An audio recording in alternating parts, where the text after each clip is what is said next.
жасылды, сан ұрпақ саған бас ұрды. Толқында толқын қазақтың топырақ жүзін жасырды.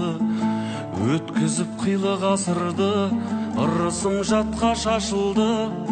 Тауменен тасқа соқтым мен, халқым деп ғазиз басымды. Жиналмадым ағасызды шоқтауге, жалындауға тиістеді от кеуде. Жарық күнмен қоштасқаның неткенің, қайтар алып дәрменім жоқ қайт деуге. Жан бауырым, Айдарбегім жан ағам, мейірім деді ақ көңілің ең жаралған. Қара жолда жанып шығып мерт болып, рухың лезде аспан жаққа жоғалған. Тірі адамдар тіршілігімен алданар, қадіріне жетпейді адам қолда бар. Сағындым ғой асыл ағам, бақұл бол, еске алумен рухың мәңгі жанданар. Бұл бес күнде тұрақталмас ешпенде, қу тірлікке опап емес ешкімге. Ұлың қалды, қызың қалды жоқтаумен, шыныменен шын дүниеге кеттің бе? Өмір неге қысқа берілген? Қыз ұзату арманың еді төріңнен. Құдай берген жанды Құдай өз алды. Тірі адамдар қаша алмас еш өлімнен. Естен кетпес күлкіңнің қалды сыңғыры. Өмір өлім бұл жалғанның шындығы. Жұмақтаға кездесейік қимадым, бәрімізде барар орын бір күні.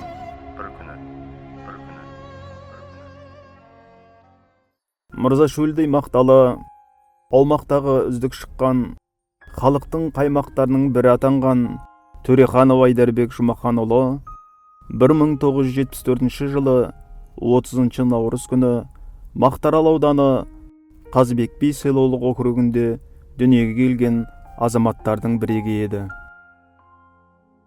Үйіміздің ең кенжесі, әрі тәттісі болды. Кішкене ғана артымыздан ерген бауырымыз. Кішкентайынан бауырым алып, ергезек, пысық жігіт болып өсіп еді. Өзі алған бетінен қайтпайтын. Алдына қойған мақсатын орындамай қоймайтын еді.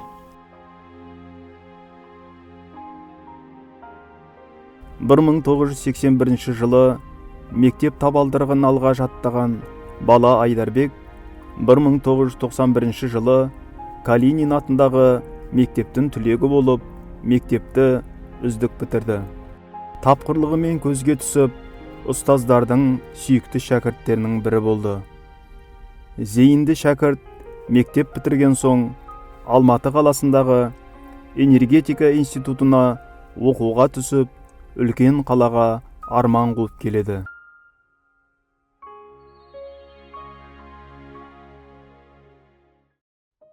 Айдар өзі біздің достардың, жолдастардың арасындағы, былайша айтқанда, шоқ жігіт еді. Ұйымдастыру бар ма, басқа бар ма, барлық жағынан активный дейміз ғой. Ол онда да университетте де өзінің жолдастардың арасында сыйлы. Балалардың арасында жаңа айтамыз ғой, активист еді ғой, сол сияқты өзі общежитиеде судсоветтің председателі болған. Енді оған да бос адамды қоймайды ғой. Сонда енді алға ұмтылғыш жігіт еді. Былайша айтқанда жалындап тұрған жігіт еді ғой. Өзі бүкіл туыстарына да қамқор, мейірімді, отырған жерінде бүкіл қауымда да бауырларда өзінде бауыр айнап тартып алушы еді. Көрген жерде сәлем түсу, айналасына да мейірімін шуағын шаша білді. 1996 жылы институтты бітірген жас жігіт жолдасымен Асық-Ата-Газ жауапкершілігі шектеулі серіктестіктің аудандық электр жүйесінде алғаш еңбек жолын контролер қызметімен бастап, талай жетістіктерге жетті. Сол тәуелсіздік алғанда 90 жылдары жас маман болып келдік жетісайдасында. Контролерден бастап істедік, Асық-Ата-Газда контролер болып істедік. Одан кейін оңтүстік энергияда кезінде істедік. Сол контролер болып неше жыл бірге істедік. Кейін инженер болдық, техник болдық, инженер болдық. Енді Айдарбек действительно преданный энергетик болды. Сол заманда айлықта жоқ кезінде, қиын заманда да істедік. Басқа мәселе мамандар көбісі тастап кетті. Бизнес өтіп кетті, біреу коммерцияға кетті, саудаға кетті. Бірақ біз екеуміз сол кезде қалдық, до конца істедік. Өзі бітірді, оқуым жақсы. Мен өзім өйтіп өзім бүйтем дейтін. Кейін өзінің мамандығында сүйе білді. Мен осы мамандықты таңдағаныма қуанам. Сбытовой системада көбісі біледі, контролер инженердің жұмысы ғой. Киловатт іздеу, пәтер іздеу, ақшаны төлету. Небір аударды аралаған кезінде өзі физически здоровый жігіт еді. Әйтеуір мен әлімге айтқан Айдарға жан Айдар, мұны абонент төлемей жүрдік, бірге бар төлеп кетейікші деп. Ондай кездерде болды. Өте мынау талабы жақсы, мынау коллективте абыроймен жұмыс істеді. Біраз мамандар дайындауға, жаста болса мамандар дайындауға ықпал жасады. Жұмыстан еш уақытта ауырлығынан қашпай кірісе беретін еді.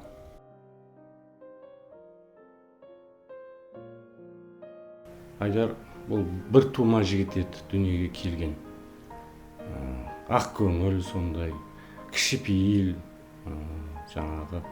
Тек қана жақсы жағын айтамыз Айдарды, тек қана жақсы жағын еске аламыз.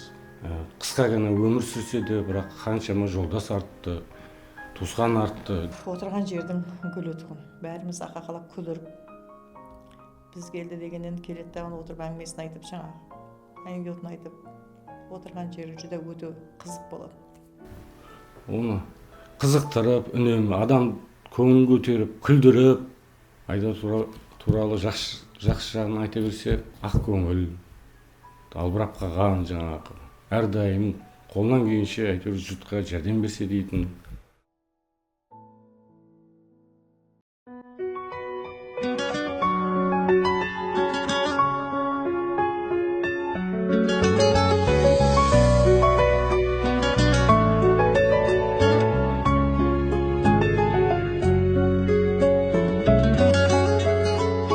Алладан кейінгі шеберім, жан әке жан жүрегім, самғасам күш қуат демегім, сүрінсем тірегім, қалдырмас аязға ызғарға, алыбым асқар тауым. Жан әке қасымда сіз барда, арайлы әр таңым. Әр қашанда бейіп көретін мен басқадан. Менің әкем, ең жақсы адам. Менің әкем, ең жақсы адам. Қасиет киеңнің шыңына арнадым алғыс тағзым. Еш мектеп жете алмас құнына ең мықты ұстазым. Аңсайды ұлына әр әке, елде жоқ бақ қонғанын. Жетеді мен үшін жан әке, сөзде ақ болғаным. Әр қашанда биік көретін мен басқадан. Менің әкем, ең жақсы адам. Менің әкем, ең жақсы адам.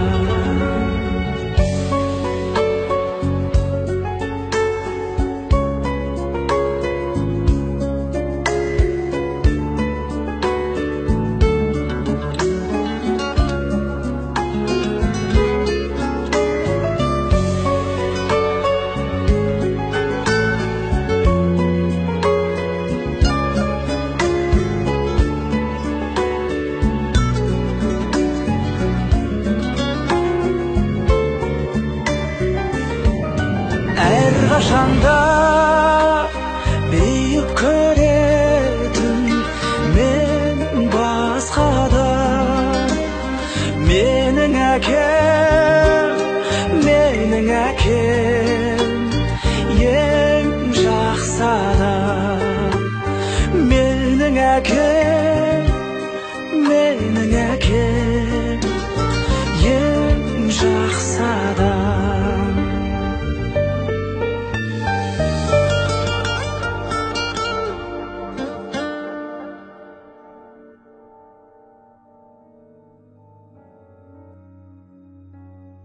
Уақыт өте Айдарбек өзінің ерен еңбегінің арқасында Мақтаарал аудандық электр жүйесінің бас инженер лауазымына дейін көтерілді. Сондай-ақ Айдарбектің халық үшін атқарған адал еңбегі елеусіз қалмады. Нұр Отан Халықты демократиялық партиясының төрағасы Нұрсұлтан Әбішұлы Назарбаевтан алғыс хат. Бейбітшілік әлемі халықаралық қазақ творчестволық бірлестігінің алтын қыран медалімен, облыс, аудан әкімдерінің алғыс хаттарымен марапатталып, халықтың алғысын алған мақтаулы азаматтардың бірі болды. Отбасының ұйытқысы болған ардақты әкенің артынан 5 ұл, 1 қыз бар. Ұлдарының алды оқу орнын бітіріп, өзімізге іреске жұмысқа кіріп, қазір әжептәуір жақсы жұмыс істеп жатыр, келешекте орын басады деп есептейміз. Өзі жас болса да ұлдарымен бірге мен талай көргем, жұма намазға барып, 30 күн оразасын қаза етпейтін жігіт еді. Үйімнің қасында нұр мешіті бар. Мешіт маған нұрын төгіп тұрады деп қуанып айтып отырушы еді. Перзенттеріне деген оның көзқарасы басқаша еді. Олардың тәрбиесіне, олардың болашағына көп мән берді. Жаңағы балдарым оқысын, үлкен азамат болсын, халқына еңбек сіңетін азамат болсын деп ештеңені аяған жоқ. Әсіресе олар оқудан келетін кезде дастарханды жайып, бар нәрсені дастарханға қойдырып, қонақ сияқты күтіп алатын және қонақ сияқты шығарып салатын балдарды. Алла әкемнің алдынан жарылғап, оның көре алмаған қызығын перзенттеріне көруді нәсіп етсін деп тілеймін Алла Тағаладан. Бәріміздің төрт көзімізді түгел етіп, Алла Тағала жұмақта бірге болуымызды нәсіп етсін.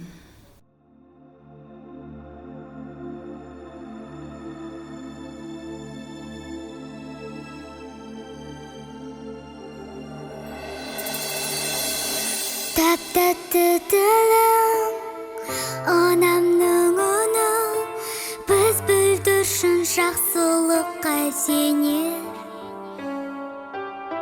Мұң айтпай ұлын, жылатпай қызын, жақсартамыз мейірімге бөлер. Құшағың басшы, бауырыңа басшы, тек мейірім ғана қажет әке. Маңдайдан иіскеп, ботам деп сүйші, тек жылулық қана қажет ана.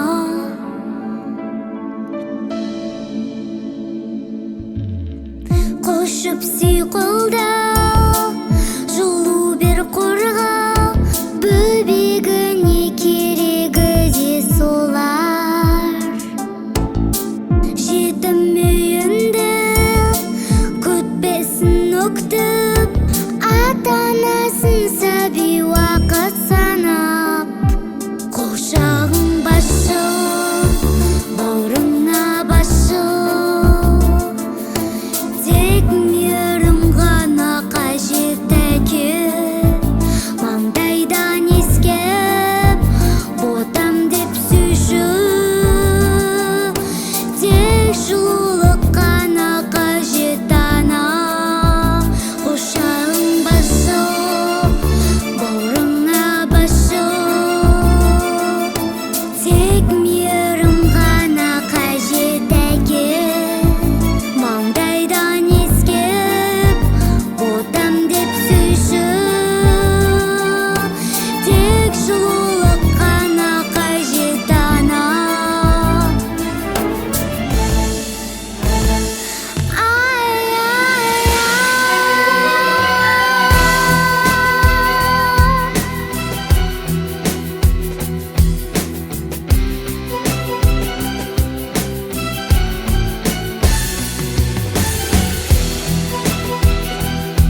Тәп-тәтті тілің, анамның үні, біз бүлдіршін жақсылыққа